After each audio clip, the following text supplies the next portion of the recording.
الرحمن الرحیم الحمد للہ رب العالمین وصلی وسلم علی البشیر النذیر امامنا وقائدنا وقدوتنا محمد بن عبد اللہ وعلى آلہ وصحبہ اجمعین ومن تبعہم بإحسان الی یوم الدین ما بعد۔ محفل میں اسٹیج کی پہلی صف پر راجمان علماء کرام، معزز سامعین، خواتین اسلام اور اس ادارے میں پڑھنے والے عزیز بچوں، السلام علیکم ورحمۃ اللہ وبرکاتہ۔ پچھلے تقریباً 3-4 سالوں سے اس ادارے کے سالانہ اجلاس میں آنے کا مسلسل اتفاق ہو رہا ہے۔ پھر اسی طرح سال میں 3-4 مرتبہ بھی دعوتی اور تربیتی اور تعلیمی دورے کے لیے اس ادارے کو آنا پڑتا ہے۔ یقیناً یہ ادارہ اس علاقے کے لیے خدمت اسلام کے لیے ایک نئی شمع کے مانند ہے۔ اللہ تعالیٰ سے امید ہے اور اللہ تعالیٰ سے دعا ہے کہ اللہ رب العالمین اس ادارے کو پروان چڑھائے، اس ادارے کو دین کا قلعہ بنائے، یہاں سے وہ نونہالان اور ایسے بچے تعلیم حاصل کر کے نکلیں جن سے اسلام کو، مسلمانوں کو فائدہ ہو اور ان کے ذریعے سے اسلامی تہذیب و تمدن سماج میں پھیلے۔ محترم سامعین، مجھے جو عنوان دیا گیا ہے دینی تعلیم اور عصری تعلیم کی ضرورت امت مسلمہ کے لیے کیوں ہے؟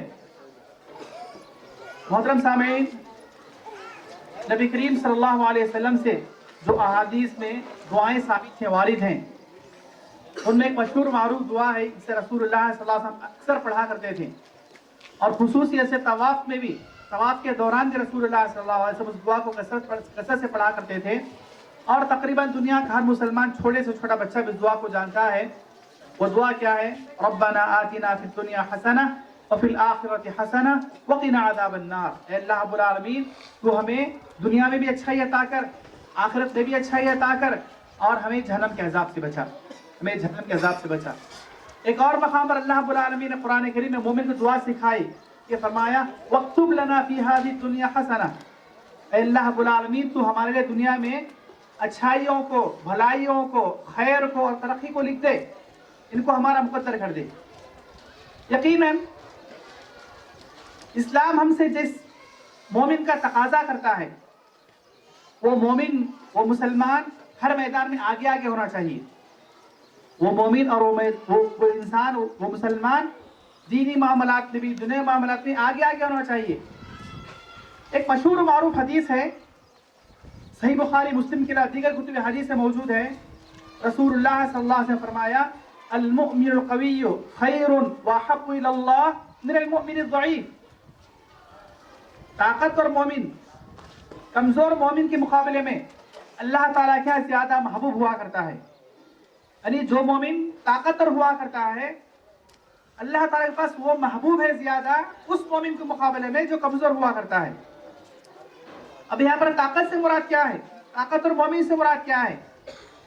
طاقت، ایمانی طاقت بھی چاہیے، مال کی طاقت بھی چاہیے، علم کی طاقت بھی چاہیے، قابلیت اور صلاحیت کی طاقت بھی چاہیے، اثر و رسوخ کی طاقت بھی چاہیے، فنون میں مختلف مہارتوں کی قابلیت اور صلاحیت کی طاقت بھی چاہیے۔ ان تمام کی طاقتیں اسلام کو مطلوب ہیں۔ اسلام کو ہر طرح کے لوگوں کی ضرورت ہے، اور ہمارے صحابہ کرام میں، تابعین میں، تبع تابعین میں، خیر القرون میں ہر طرح کے خیر والے، ہر طرح کی صلاحیت والے، قابلیت والے، مہارت والے، متعدد صلاحیت والے موجود تھے۔ صحابہ کرام میں بہت نیک اللہ والے صحابہ کرام میں موجود تھے جو مستجاب الدعوات تھے۔ تابعین میں اویس القرنی جیسے تابعی تھے جو مستجاب الدعوات تھے، بڑے اللہ والے صحابہ کرام، زاہد وعابد، عبادت گزار، ایسے صحابہ کرام میں موجود تھے جن کی اسلام کو اشد ضرورت تھی۔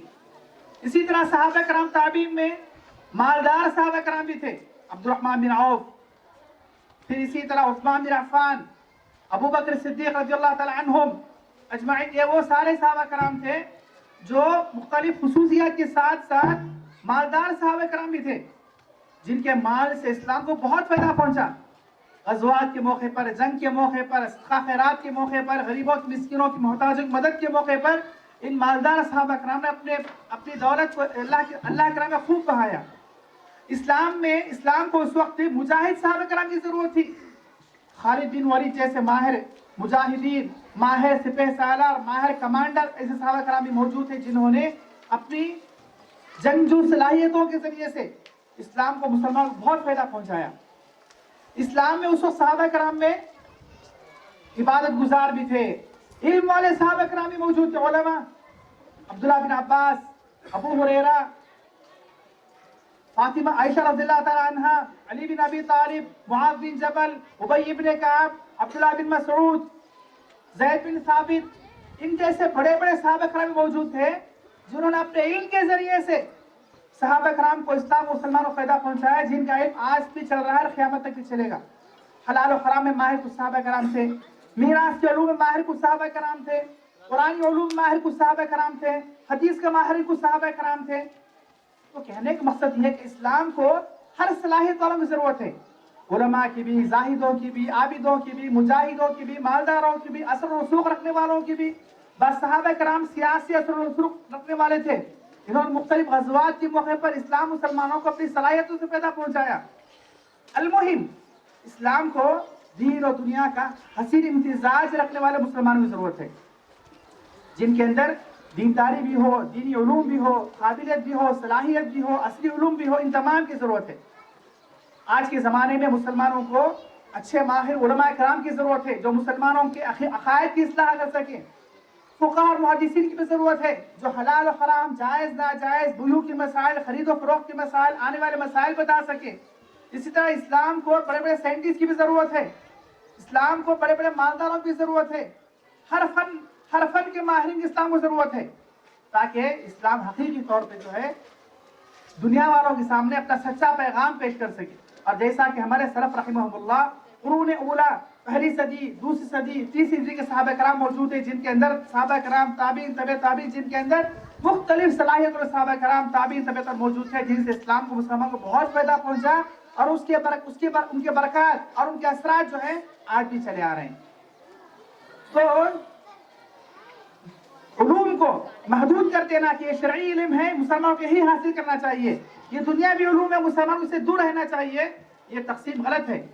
امام شافعی رحمہ اللہ معروف محدث، معروف فقیہ، معروف عالم دین، بہت بڑے شاعر بھی تھے، محدث بھی تھے، فقیہ بھی تھے. 150 صدی میں ان کی پیدائش ہوئی اور 204 ہجری میں انتقال ہوا مصر کے اندر. مصر کے علماء میں موجود تھے. انہوں نے اس وقت کہا تھا، آج سے 1250 سال پہلے کہا تھا، آج سے 1250 سال پہلے کہا تھا کہ کیا کہا تھا؟ العلم علمان، علم الادیان و علم الابدان. علم تو دو طرح کا ہے، ایک علم دین سے متعلق جس میں دینیات سے متعلق معلومات ہو، شرعی علوم، اور کہا دوسرا علم جو انسان کے جسموں سے متعلق ہوا کرتا ہے، یعنی طب کا علم ہے، میڈیکل سائنس کا علم ہے. امام شافعی رحمہ اللہ نے اس وقت آج سے 1250 سال پہلے بات کہہ دی تھی. تو محترم سامعین، ہمیں ضرورت اس بات کی ہے کہ آج کے اس ترقی یافتہ دور میں اسلام کی صحیح رہنمائی کرنے کے لیے اور اسلام کو دنیا میں صحیح طور متعارف کروانے کے لیے اور اسلام کی حقانیت کو ثابت کرنے کے لیے ہماری جو نسلیں ہیں وہ دینی تعلیم، دنیاوی تعلیم دونوں سے آراستہ ہوں. ہماری نسلیں موحد پہ بنے، توحید پرست رہے، شرک و بدعت و خرافات سے پاک رہیں، اسلامی تہذیب کو اپنائیں، حلال حرام کو جانیں، اس پر عمل کریں، ساتھ ہی ساتھ جو ہے وہ دینی علوم، دنیاوی علوم، میڈیکل سائنس ہے، مختلف جو آج کے اقسام ہیں ان میں مہارت حاصل کرے تاکہ دنیاوی میدان میں رہ کر بھی وہ جو ہے دنیا والوں کے سامنے اسلام کا پیغام پیش کر سکیں، اسلام کی حقانیت کو پیش کر سکیں.